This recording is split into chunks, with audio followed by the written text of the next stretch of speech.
kisah hijrah dari seorang yang sangat membenci orang-orang yang dikategorikan oleh mereka Wahabi. Orang-orang yang memakai celana di atas mata kaki, mereka katakan Wahabi. Orang-orang yang memanjangkan jenggotnya, mereka katakan Wahabi. Orang-orang yang berniqab, bercadar, mereka katakan itu istrinya Wahabi, adiknya Wahabi, anaknya Wahabi. Baik, kalau memang itu yang menurut Anda, baik, dengarkan kisah seorang ini. Yang kemudian dia sangat membenci orang-orang tersebut yang katanya ahlu sunnah. Dia katakan itu berlebihan, itu israf, itu arabisasi dan seterusnya. Bagaimana Allah menyentuh dia dengan hidayah, saudara? Allah jadikan anaknya penuntut ilmu. Dia masukkan ke pesantren. Anaknya bertemu dengan ustadz yang kemudian pemahamannya salaf.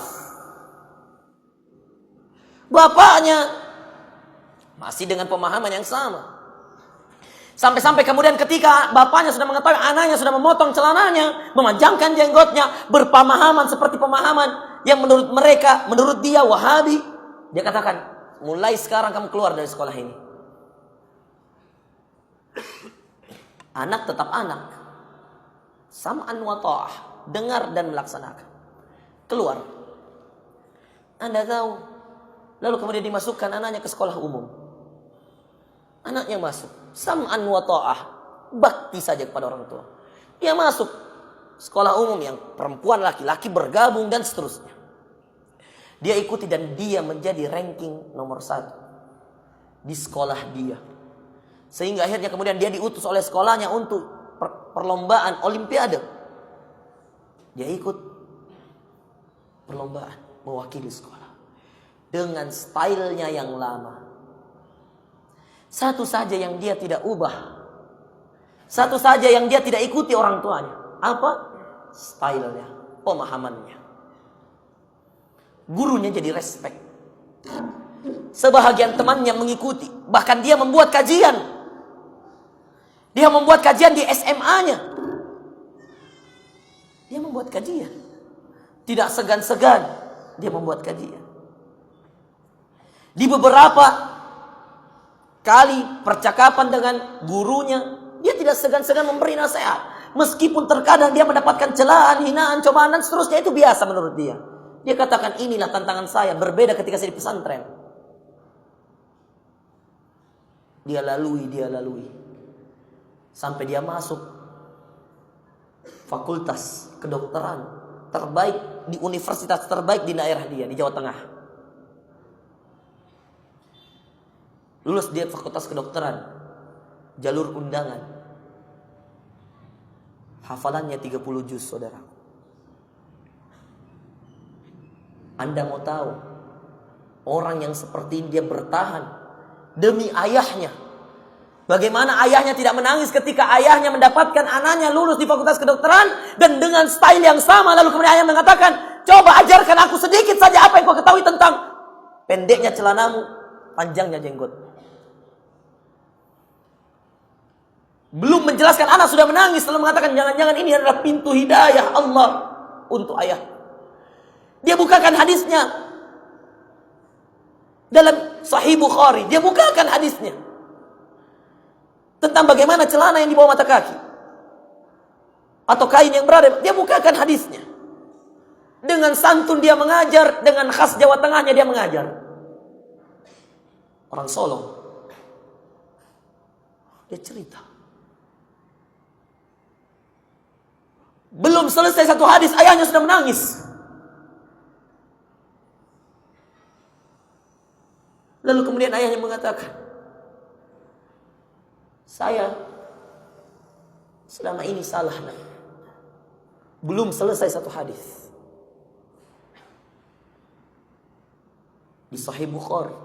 Sebelum dia buka jelaskan tentang hadis Sahih Bukhari, dia cerita panjang bagaimana perjalanan Imam Bukhari mengumpulkan hadis dan bagaimana pengakuan ulama tentang kesahihan, kebenaran hadis-hadis dalam Sahih Bukhari. Lalu kemudian ayahnya menangis. Belum masuk tentang masalah jenggot, baru tentang masalah kain. Ayahnya sudah menangis lalu mengatakan kepada, ajarkan aku agama ini, nak. Anda itu hanya mengatakan satu. Ayah, agama ini adalah agama dalil. Sederhana saja ayah. Ada dalilnya, kerjakan. Tidak ada, tinggalkan. Semenjak itu, setiap kali ayahnya ingin melakukan sesuatu, dia menanyakan kepada anaknya, "Nak, saya mau begini. Saya akan seperti ini. Bolehkah? Adakah dalilnya, nak?" Anaknya langsung mengatakan, "Buka. Di Imam Bukhari dikatakan seperti ini, ayah. Hadisnya seperti ini. Ayat Al-Quran mengatakan seperti ini, ayah."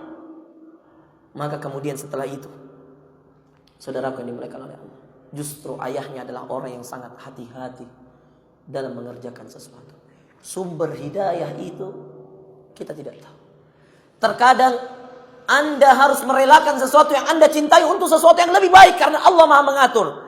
Anak yang tadinya sudah betah di pesantren masih ingin hidup di pesantren karena ayahnya yang tidak senang dengan dakwah tersebut mencabut dirinya.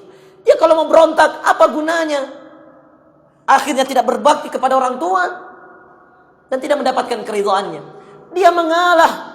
Dia tinggalkan pesantren, ustadz-ustadz yang dia cintai demi sebuah perubahan. Dan Anda tahu, perjalanan dia tidak mudah. Dia harus masuk SMA, 3 tahun di sana, berikhtilat dengan wanita. Bagaimana sulitnya dia memahamkan orang-orang. Di saat yang lain celananya menjulur ke bawah, di saat yang lain tidak berjenggot. Anda bisa pahami bagaimana susahnya orang bertahan di keadaan seperti itu.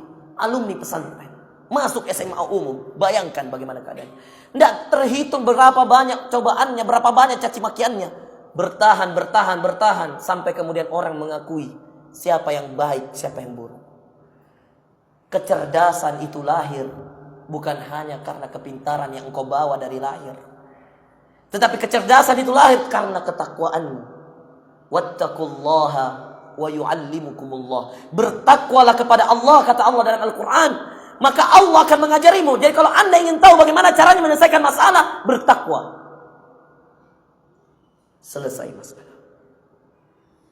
Selesai urusan duniamu, kelar urusan akhirat.